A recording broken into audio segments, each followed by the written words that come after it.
All right, and let us begin. I will have time for everyone to join. They are able to access at any time, so individuals may join us later on during the presentation, but I do want us to get started and to honor your time. Once again, I am Jerica Lighting. I'm the Deputy Project Manager for the Richland County Disparity Study Project. I'm joined here as well with David Maher, our legal partner, and as well as our legal chapter writer. Once again, we'll be doing a presentation to you all to go over who Griffin and Strong is, the purpose of a disparity study, the different parts of a disparity study, our projected timeline for the study. And then David will be here to answer any and all of your questions. If any time during the presentation you do have any questions, please feel free to leave those within the chat. And once we have questions and answers, we'll begin with those and then open it up to the floor. I do want to mention as well to everyone that this meeting here is recorded and it will be hosted on our website. So that way anyone who is not able to attend this meeting is able to also gather that information as well. But just to let you know that you are being recorded for this meeting purposes here, and it will be housed on the Richland County Disparity Study website. So let us begin.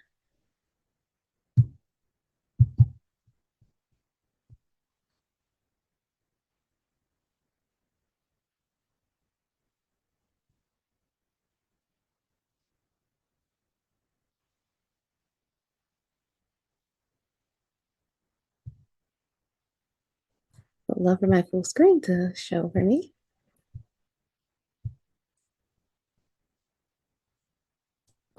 Okay. And here we are once again. This is for the Richland County 2024 Disparity Study Project.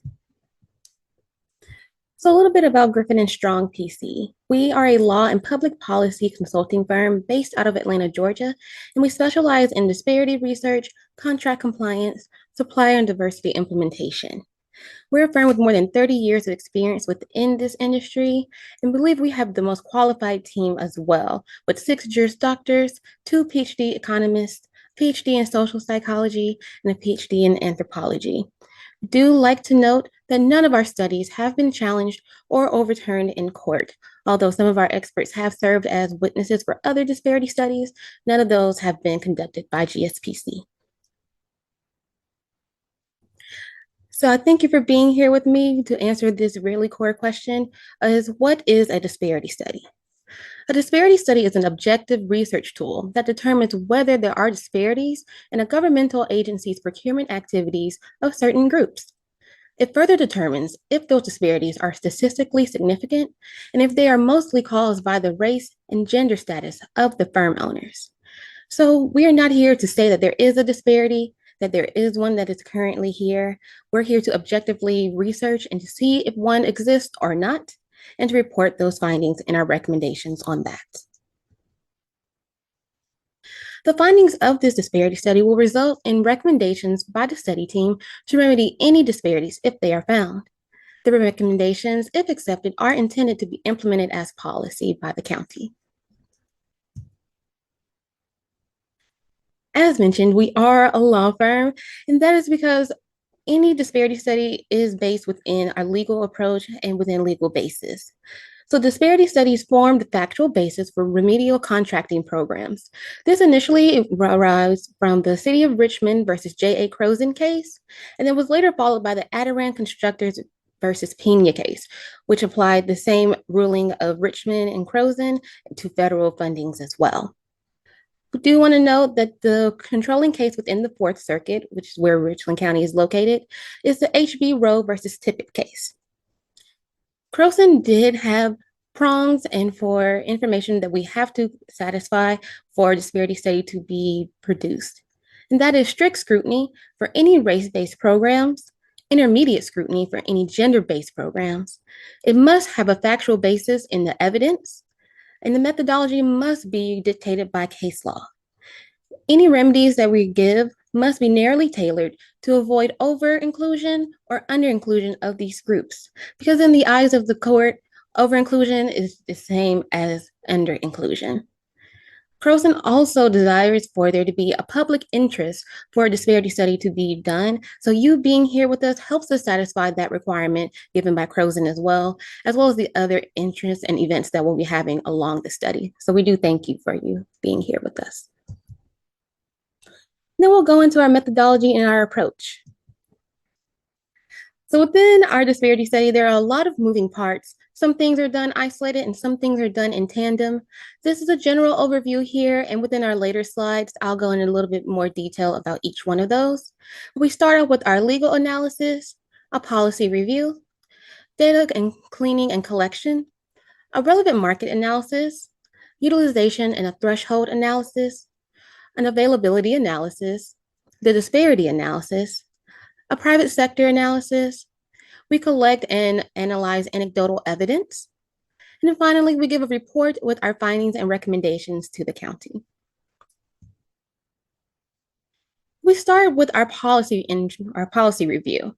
And this consists of a thorough analysis of the county's written policies and purchasing policies, along with us conducting staff interviews as well.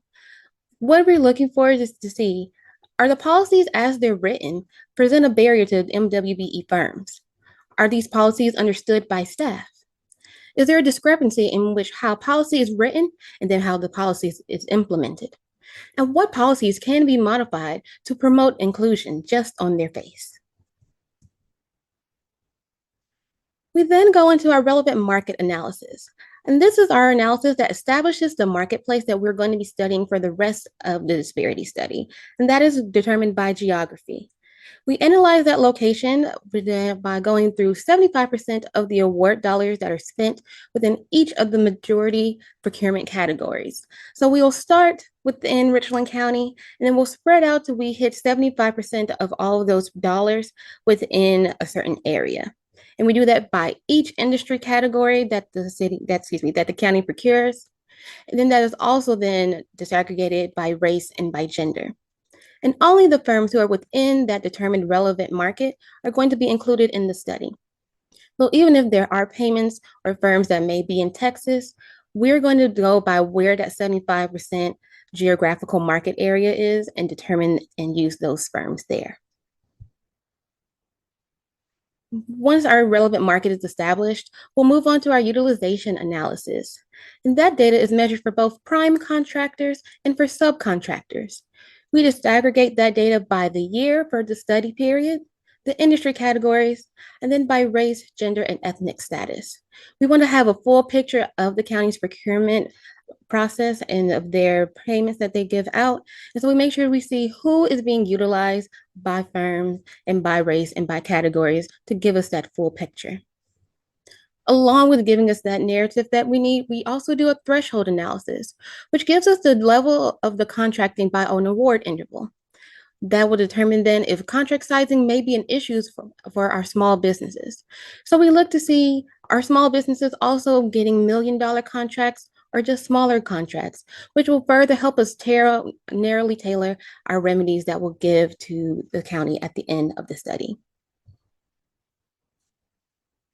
GSPC would then conduct an availability analysis. We'll use a list-based approach by using the county's bidders, vendors, awardees, payees, MWBEs who are certified within that relevant market, and third-party certified vendors who are within that relevant market. We determine available by using the standard for ready, willing, and able. And then factors of the size and the business capacity and experience is included within that standard of ready, willing, and able. So this allows us to have the pool of all vendors within that relevant market who can potentially do work with the county. The outcome of all of these analyses is going to be our disparity analysis, which we take availability and utilization and compare them to each other to create our disparity index for each race, gender, ethnicity group. And we also disaggregate that by the industry categories as well. So we take who is available to be used by the county and who the county is using, and that will determine that disparity index for us. We look to see if those disparities, if found, are statistically significant or not. And then we also perform a regression analysis to determine if disparities can be explained by any other factors other than race, gender, and ethnicity. The statistical analysis and significance helps us in determining if we need to use more so of race-based and gender-based conscious remedies if there's a large and statistically significant gap within the disparities or not. We then move on to our private sector analysis, which will determine if race, ethnicity, or gender status has affected the utilization of firms owned by MWBEs. This analysis looks at self employment disparities, building permit data, and credit markets as well. Once again, a discretion is ran to see if we control for things like firm size, level of education of firm owners, how long they've been in business. If we control for all of these factors, does race, gender, and ethnicity determine and still leave us with a disparity? Now we get to the part where we need all of you in the community to help us with the study, and that is with our anecdotal evidence. This is where you'll be needed, and we do a lot here with the community. It is our goal to be embedded within the business community in Richland County, where we start here with our informational meetings to give you information of what a disparity study is and what's coming up. We'll then move into our anecdotal interviews, one-on-one interviews where we ask you of your personal experience doing business, attempting to do business, or not doing business with the county. Within our relevant market, we will cast out a survey of business owners to everyone in that relevant market to once again ask questions to see what your experiences are within doing business or not doing business with the county. We'll then have public hearings in which I won't be talking this time, but you will be there to give us your personal statements, your testimonies, and your experiences of doing business or not doing business with the county. Any barriers that you may see, anything that have affected how you do business, we want to hear those and have you be candid and open and honest with us within those public hearings. We do then a focus group, which are more intimate types of anecdotal interviews in which we see are there any themes that we can align within our different firms who are from different backgrounds to see if there's any connection with the experiences that we've heard about. We really want to ensure that we are also engaged with our trade and our organizations as well within the Richland County and within the surrounding areas. We don't want to just hear from firms who are doing business with the county, but as to see if there is anything that can be changed or implemented to have firms who may be available and within that availability pool that we talked about earlier, and to see if there is anything and their experiences are different, which will help us with our recommendations as well. And as a lot of these events are very public facing and public forward, we do have email and social media comments in which you can give us your experience as well. Sometimes you may not want to speak within the public hearing, or you may have forgotten something within your anecdotal interview that you still want to share with us. You will always be able to reach us by email. It will be me in contact with you. And those will also go within to our anecdotal chapter to help once again guide us through our recommendations to the county. And then lastly, we'll end with our findings and our recommendations. The final chapter of the report is going to summarize our unique findings from each chapter. So from our policy, our legal, our quantitative, our anecdotal, and our private sector, they'll each have all their findings separated and disaggregated for us there. And that will formulate and present our recommendations for race and gender neutral based remedies. And then, if supported by the evidence that we found within the study, race and gender based remedies may be recommended as well. So, in case you want to know how you can be involved, where we will need you within this next couple of months that we're in the county, we want you to be vocal. We want you to be candid and honest about any of your experiences that you have doing business with the county or not, or even your attempts. Once you see the survey, when that gets casted, please complete that for us and get that turned back into us. You may be contacted by members of our team to do our interviews and our focus groups, and we would love for you to participate within those. And once again, be open and honest with us about your experience. Attend our public hearings, give us your testimony, your personal feedback, anything that you would like to see happening. We would love to hear that during our public hearings. And once again, you can always, throughout the entire study period, leave us comments on our disparity email, which is richlandcountystudy@gspclaw.com. And I'll be ensured to make sure that I place that within the chat for everyone as well. And this is just a projected timeline of how long we're going to be within Richland County. So we're now here within summer, and a lot of things are launching and happening. We have our informational meeting here where you're all with me today. We'll be launching our website, which is up and ready for you to have any information that you need about the study. Any frequently asked questions are there on that website as well. We've started our quantitative collection, going to start our anecdotal interviews, launch that survey, and get prepared for all of our data analysis that we are doing.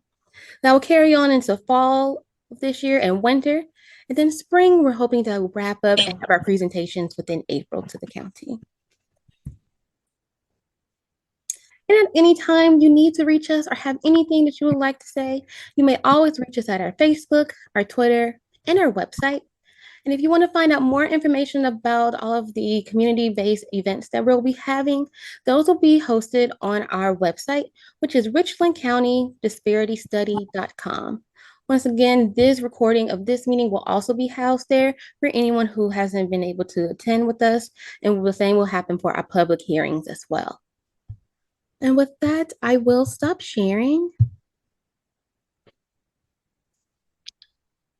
And I don't see any questions within the chat, but if you do have any, if you could use the raise hand function, and David will be happy to answer any of those questions that you may have.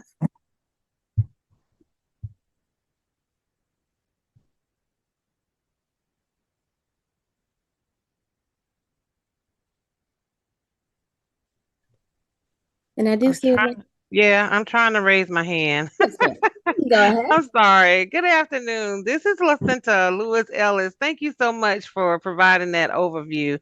The only question that I do have, once you complete the disparity study and you provide recommendations to the county, can you give us an example of what, say for instance, is determined that there are some race and gender and other, et cetera, that needs to be addressed in the county? What are examples of recommendations y'all would give to them in developing a program that's a little bit more inclusive?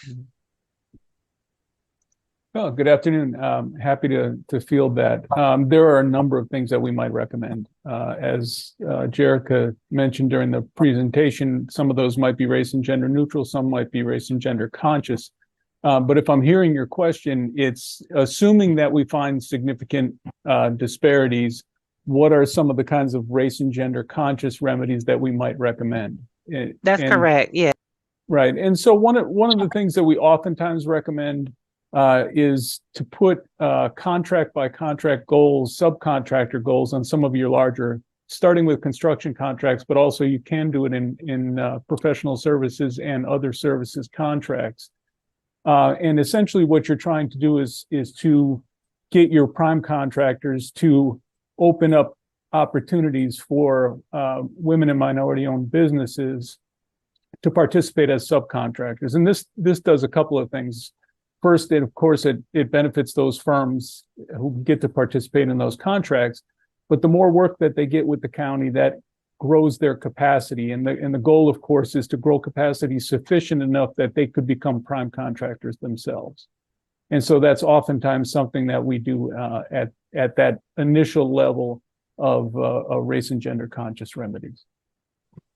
Okay, thank you. I've seen where other cities who had a study done, they did something very similar to what you just explained. So thank you for explaining that. Sure, my pleasure. David, we have a question in the chat from participant Starks, and that is, how does the Supreme Court decision on affirmative action affect this program? That's an excellent question. It's something we, of course, have been dealing with a great deal since the opinion came out in the summertime. And the short answer is we don't believe that it has any effect currently.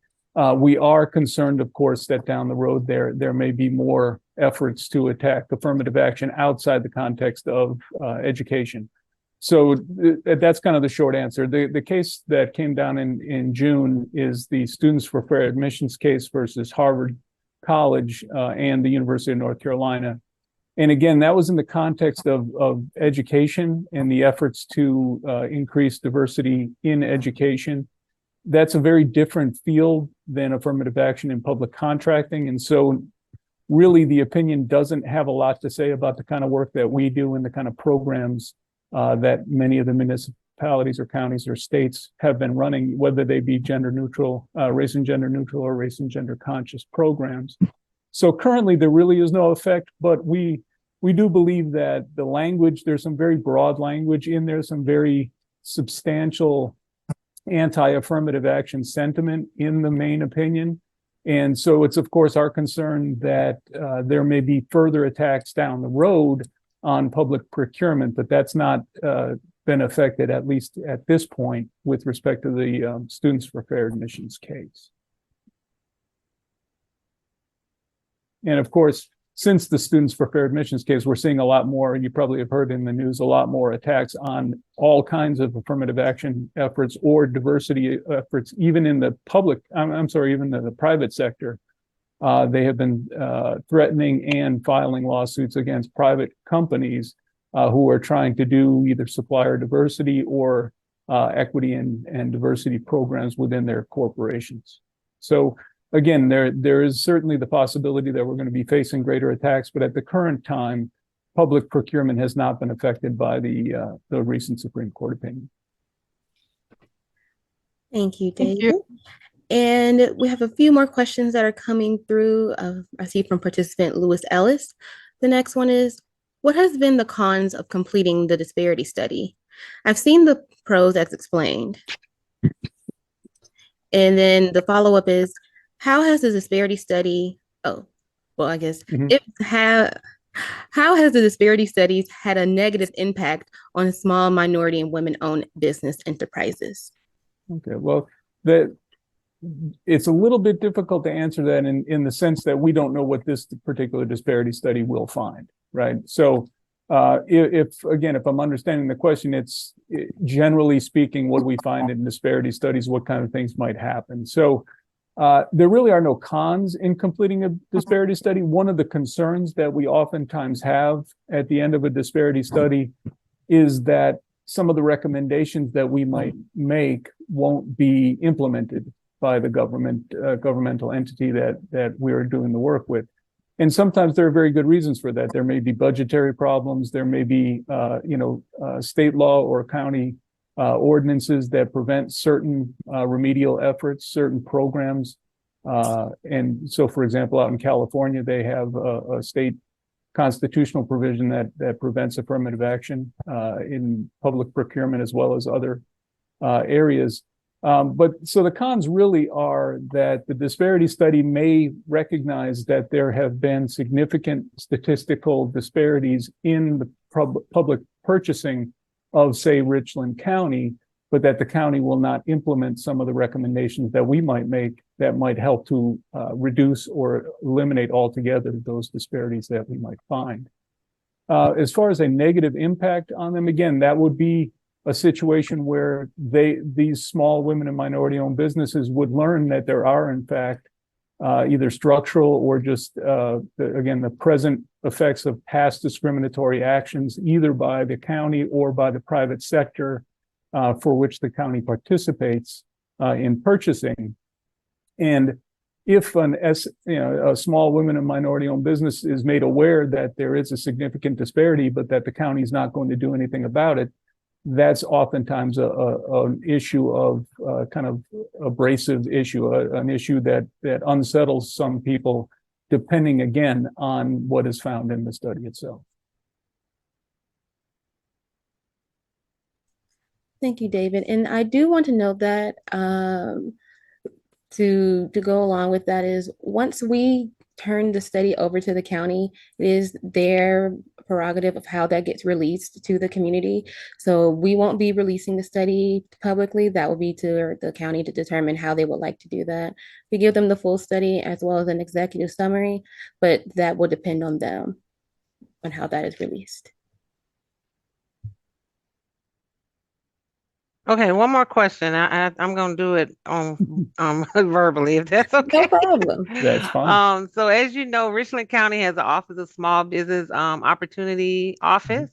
Mhm. I'm sure that you all are working very closely with them, or should I ask, are y'all given the opportunity to work very closely with them since they pretty much manage the SLBE program?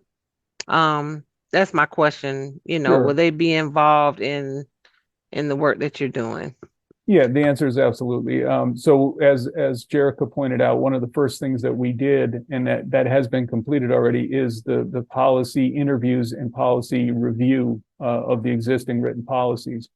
And so interviews of personnel and staff over at the Office of Small Business Opportunity were made, and we continue to be in touch with that office as part of this. And again, when the county receives from us a chapter, that those become available to circulate throughout the county governmental structure, including that office. So yes, we have been in touch with them to a significant degree already.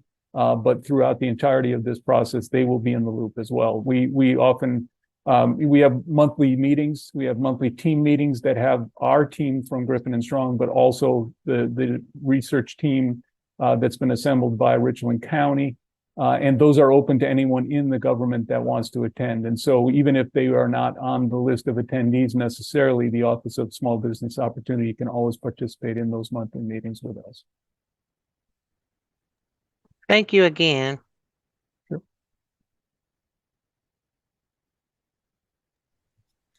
And I've noticed we've had a few more participants join us. I have finished presenting the information about the disparity study, but this meeting has been recorded and will be hosted on our website. So you will be able to view that information later on as you need to. But we are taking questions or any concerns that you have. You may raise them at this time. David is here, our legal partner and our legal chapter writer, and he's here to answer any questions that you may have about the disparity study itself.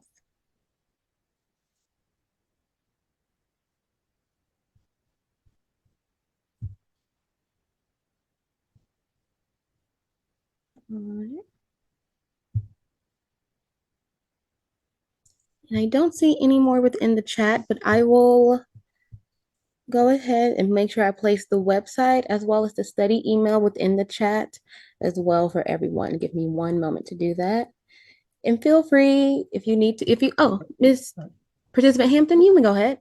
I see your hand. Yes, thank you. Thank you. I appreciate it. Thank you all so much for your hard work and time today.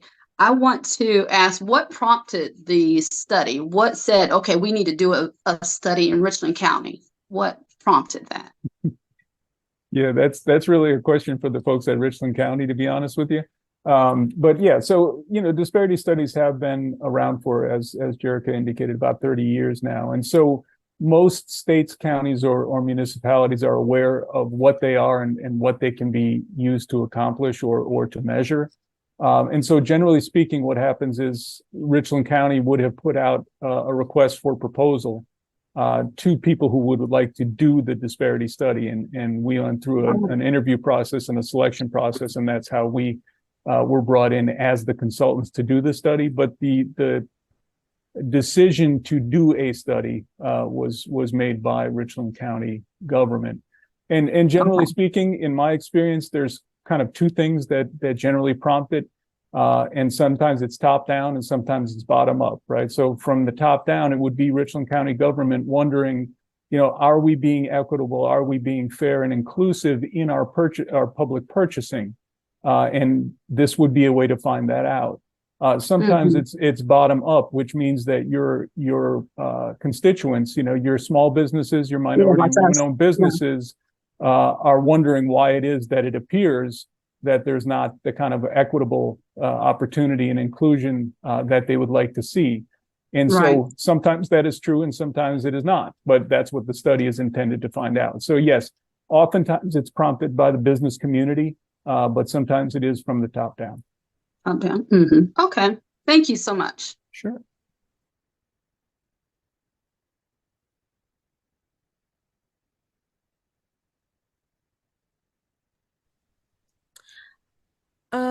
David, within the Mhm. chat, we have an assumption that we're here due to there being a significant disparity in the contracting. Is that correct? Well, we don't know that, so again, that's what we will find out through our study, so oftentimes, in my experience, oftentimes the business community knows what's really happening out there. And so if they suspect that the numbers are going to come out a certain way, they're rarely surprised when those numbers do come out. But do I anticipate seeing a significant disparity? We really can't say that right now, not until we see the statistical analysis and reach out into the community and get some input from both the business community and the firms that participate or have been trying to participate with Richland County government.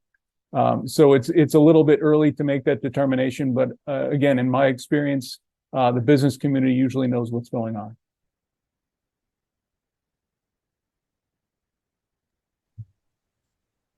We have another question from participant Layer, which I did talk about earlier, but they may not have been on, which is, will the results of the study be public? Yeah, the answer is yes. And so what we will produce for Richland County is a final disparity study report. That'll be, I believe it's going to be in the spring of 2024, or might be in the winter. But that disparity study report is a public document and will be offered to the county for acceptance and approval. And I suspect that there will be a commission meeting or some formal public hearing in which the decision whether to adopt and accept the report will be made. So yes, the final disparity study report that we generate as a result of our work will be a public document.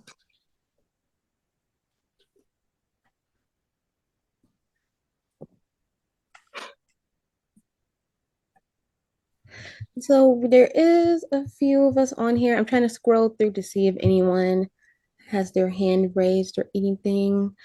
But if you do have any questions or any concerns, you would always speak at this time. And I'm also within the chat as well to answer any questions you may place in there.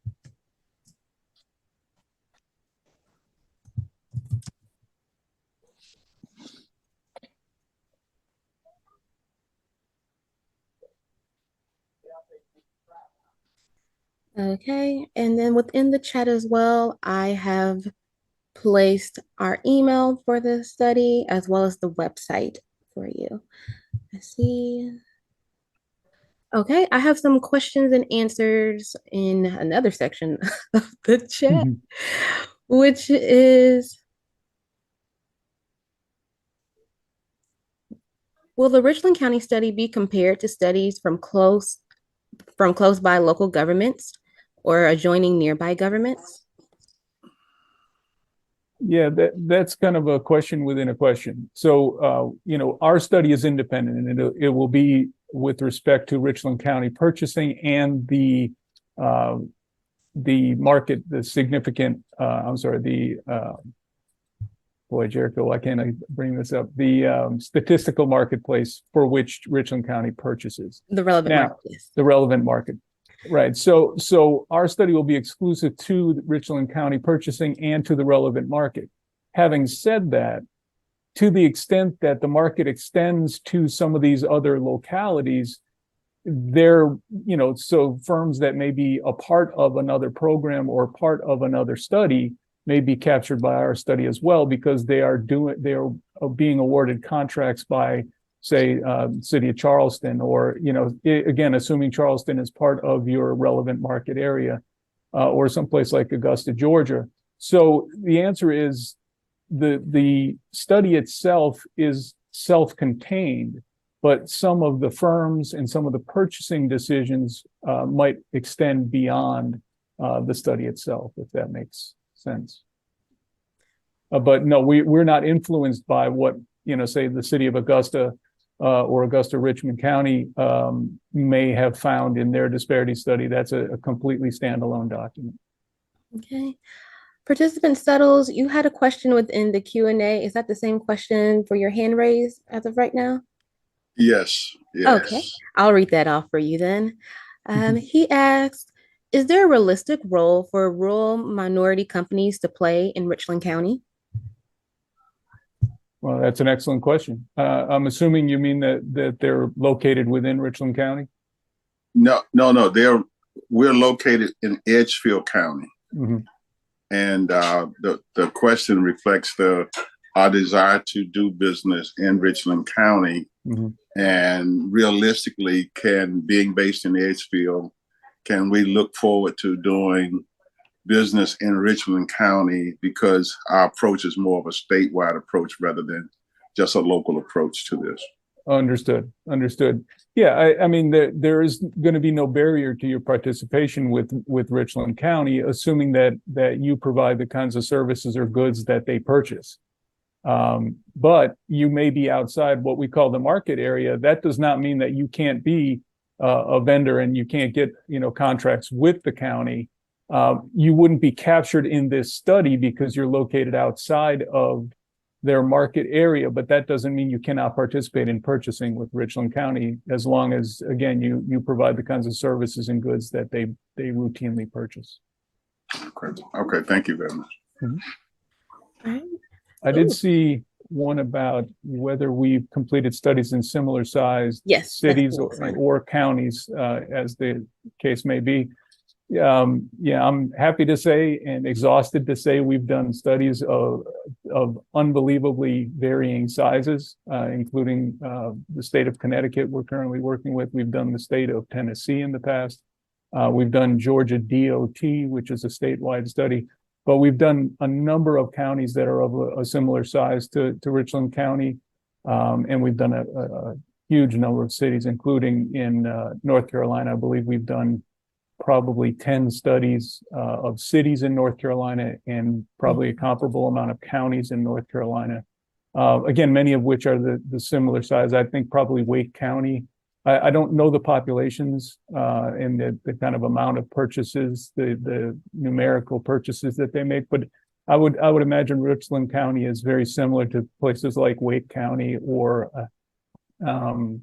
Greensboro. Greensboro, North Carolina is in, oh boy, what county is that? Oh, Guilford. Yeah, and I think Guilford County, North Carolina might be of a comparable size as well. So yes, we have a great deal of experience both with county purchasing and large and small cities. All right, and the next question is, how are we including the recent federal decisions? I'm assuming that's once again the affirmative action decision. Sure, well, there's more than just the affirmative action decision. So yeah, we do talk about that. Now that you mention it, the legal chapter, I believe, was released to Richland County before that came down. So it may be a good idea for us to go back in and add a little analysis about that. But when we do our legal analysis, we look at all the existing Supreme Court opinions. We also look at all the ones from the Fourth Circuit Court of Appeals, which is the Circuit Court of Appeals that covers South Carolina. And so our analysis will cover every what we call controlling case, but we also talk about what trends are in some of the other circuits, whether that be out in Texas, or whether here in Georgia, which is the 11th Circuit, or as far out as out in Washington State, which is the 9th Circuit. So we always include in our analysis the kinds of methodologies that have been approved or disapproved nationwide, but we, for the purposes of this study, focus primarily on Supreme Court opinions and opinions from the Fourth Circuit Court of Appeals. Thank you. I've made that note to go back to our chapter as well to add that in. It's true. Yeah. Once it's out of our hands, we have to remember we might have to bring it back sometime. Mm-hmm. Our next question from participant Lynn is, will local academic entities or economic development organizations have input in validating your completed study, assuming they're in the relevant market? Well, I actually read that to ask something else, which is, are there academic entities or other organizations that are going to be kind of reviewing our work? And the answer is no. But again, our work is public ultimately. So once the analysis is done, it will include all of our statistical analysis, and that can be reviewed by anyone. But as far as them being a part of our study process and how we do our work, no. But can they be a part of what we call our anecdotal parts of the study? Absolutely. You know, if they've got questions, comments, suggestions, we're always open to things like that, but they will not be directly reviewing our work, working side by side with us. Mhm. And any of these organizations and entities would like for me to meet with them as well. I've done that in the past as well for other studies where I meet and do a similar presentation like this one here to ensure that they're having the information that they need about the study and how they can participate. Next question.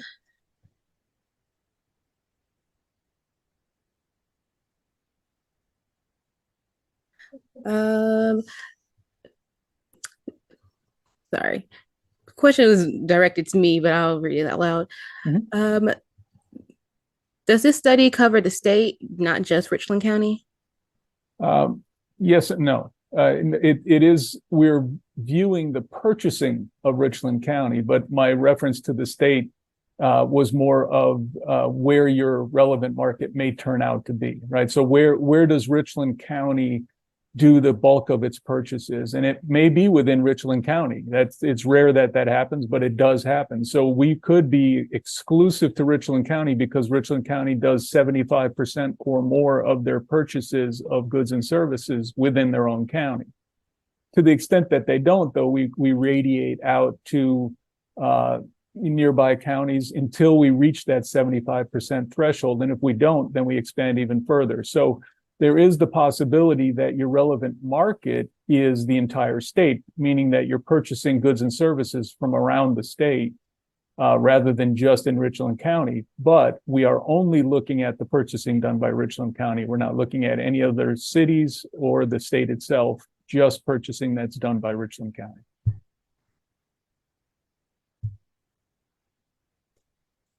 Thank you, David. I don't see any other questions, but if you do have them, you can raise your hand. I'm scrolling through to see if anyone looks like they want to speak as well. Mhm. We do have this time until 4:30, but if we don't have any, I'll let us dismiss at 4. But we'll be here to answer any questions that you may have. See, we have some other people joining us. I will mention once again that I did go ahead and finish the presentation going through what a disparity study is and the different portions of the study, but that recording will be placed on our website. So anyone who did miss that portion and is here with us and only in questions and answers, you'll be able to go back and review that and look at that on our website as well to gather that information. Okay.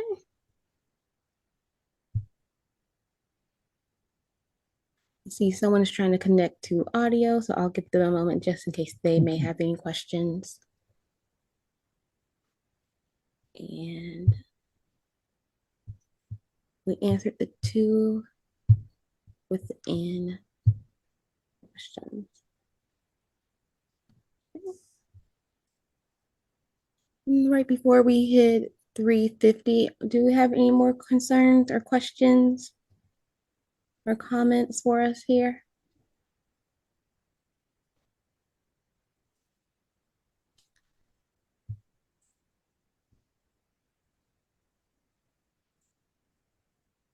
All right. Give a few moments. And with that, everyone, if there are no more questions for us at this time, no more concerns for us at this time, I will allow for you to be dismissed. Once again, thank you so much for being here with myself and with David. We do have some members of the Richland County team as well on here. I want to thank you as well for being with us.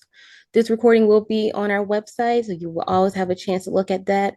Or if you know of any other organizations or members or firm owners who may want this information, you can guide them to the website as well. Other than that, we look forward to seeing you within our anecdotal interviews and all of our other anecdotal processes, and really truly having you with us in our public hearings. Thank you all so much. You'll be hearing from me a lot these next couple of months. So thank you. Have a great afternoon. Thank you, everyone. And again, Thank if you you. Have a have great any other day. questions, I'm sorry, if you have any other questions, again, just hit us up either on the website or the email. We're always available to answer them. So Thank you. Thank you. Thank y'all. Have a great day. Have a great very one. good. Thank Thank you. you.